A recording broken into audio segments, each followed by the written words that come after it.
Well, here we are, watching Downton Abbey on television.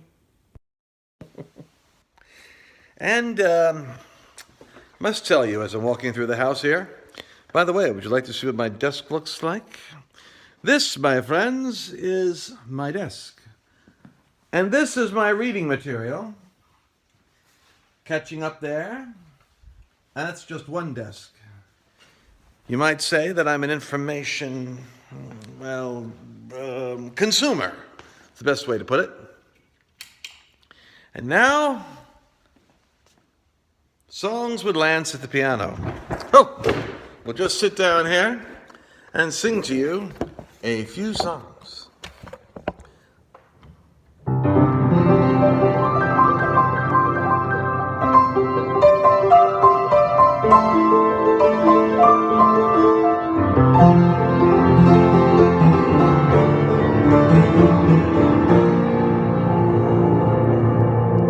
And from songs that you might remember, let's see, from, what was the name of that classic? VeggieTales. Morning, George, how are you?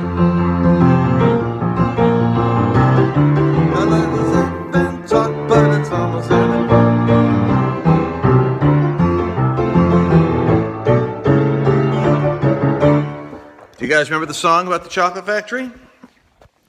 I was entertaining a 4-year-old today in my house. I never let them know you play the piano. It's just like, whoa, it's like Willy Wonka.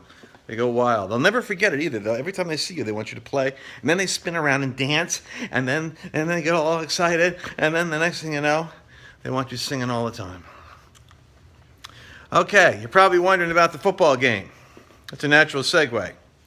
How was the Super Bowl party? Well, the party was okay. I mean, I'll show you the food. I kind of got taco chips and, fruit and pastry. It was not a balanced meal. Come to think of it, most of the people left before the game was even started. I think they went to other people's houses where there was chicken wings. No, I'm only kidding. They had to take planes and things like that. But, hi from Montana. What, the beer okay? Well, I'm not really a big beer drinker, and I really think it's in poor taste for a man of God to be advertising Stella. That's what I had. It's kind of light. It's a premium lager. I didn't know what a lager was. I had to ask. Anyway, it was light. I have a friend of mine who used to say, on a hot day, nothing so satiates the unquenchable thirst of an individual like a beer, an ice cold beer. He said his only lament was that after I led him to the Lord, I made him give up all drinking. I was a rather tough taskmaster when I discipled people. There was no alcohol, my friends, not even a sip of the devil's brew. He said he loved Christianity. The only thing he misses is a cold beer after he mowed the lawn.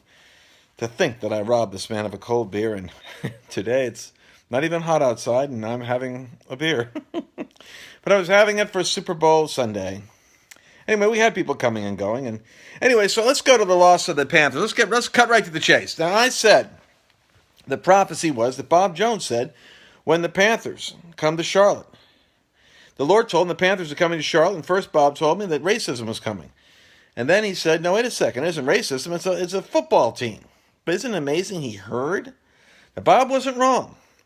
Bob said the Panthers are coming to Charlotte and thought it was Black Panthers, but it was a football team. Now, Bob didn't say the Panthers are going to win in 2016. He said when the Panthers win the Super Bowl, revival is going to hit America.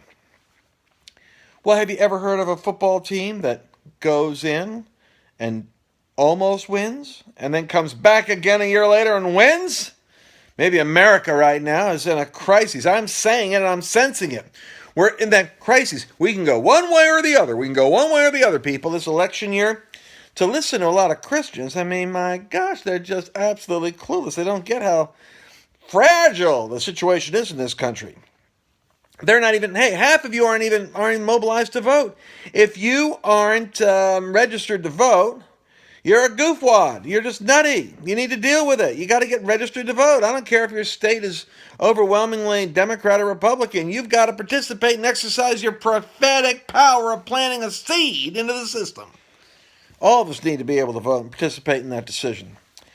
And we need to be mobilized this year. Maybe this year is a year when revival could come, but there's a lot of interceptions and a lot of fumbles happening. I'm not reading into things, but this was done in the Levi Strauss Stadium. Levi Strauss Stadium, by the way, is the prophet Levi. Levi is a Jewish tribe. It's a tribe that joins people together. Maybe it's because we don't have unity that the very host team that needs to win fumbles the ball, and the leaders, under a lot of pressure, are throwing interceptions because the other team is moving so aggressively, so past all the barriers. We need to build a hedge. We need to build a wall around our quarterbacks. Maybe that's the prophetic meaning. This is the 50th, the 50th World Series? Football Hall of Fame, Super Bowl. It's the 50th Super Bowl. Now, if it's the 50th Super Bowl, then what does that mean? Well, it happens to be also a year of Jubilee. A Jubilee, a very unique year in the Hebrew calendar. I don't want to give people a whole lot of information.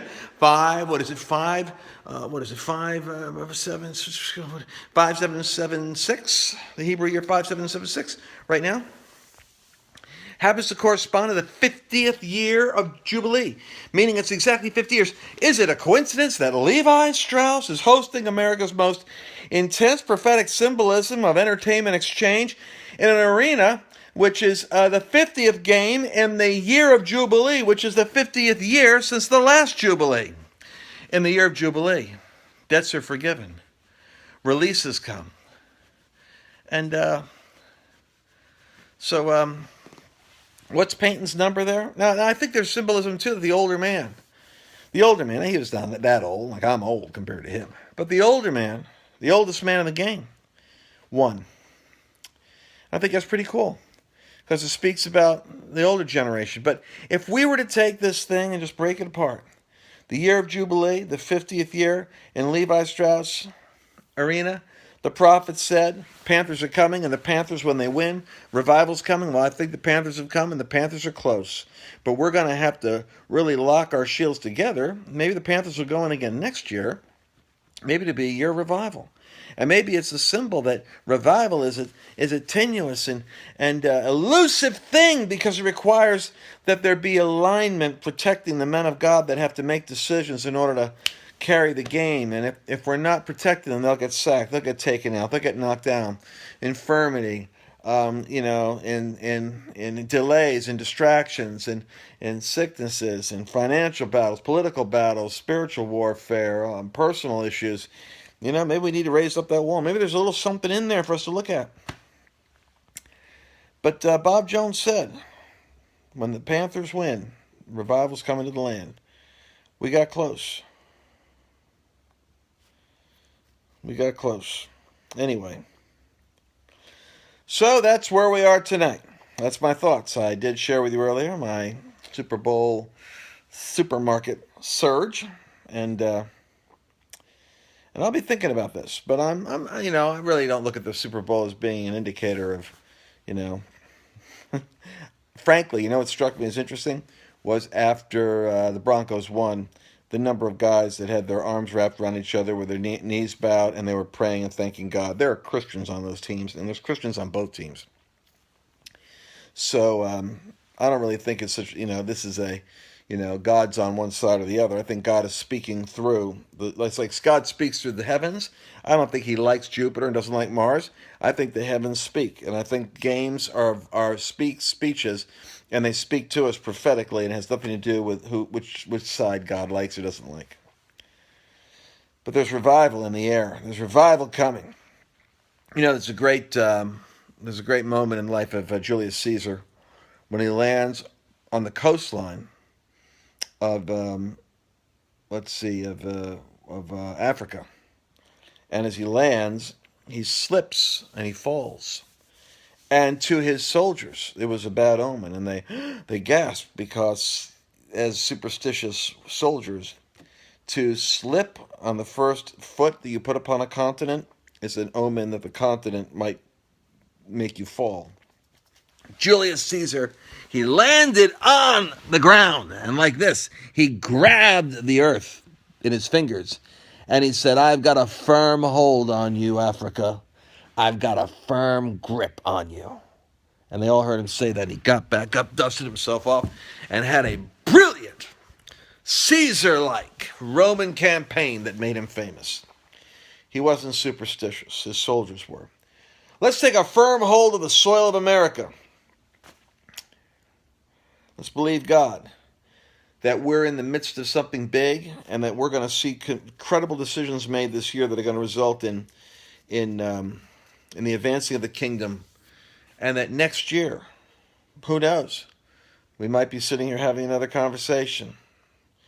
And revival is in the air and revival is moving.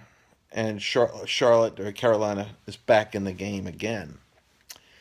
I've seen the Patriots when they won. I prophesied. My friend of mine pointed out that before the Patriots ever won, I prophesied the Patriots would win. I don't remember that, but I knew the Lord when I was pastoring in Rhode Island said that New England needs a self-esteem shot in the arm. And a lot of pastors that were laboring needed to see something in their region that looked good. And nobody talks about New England, but the Patriots made that different.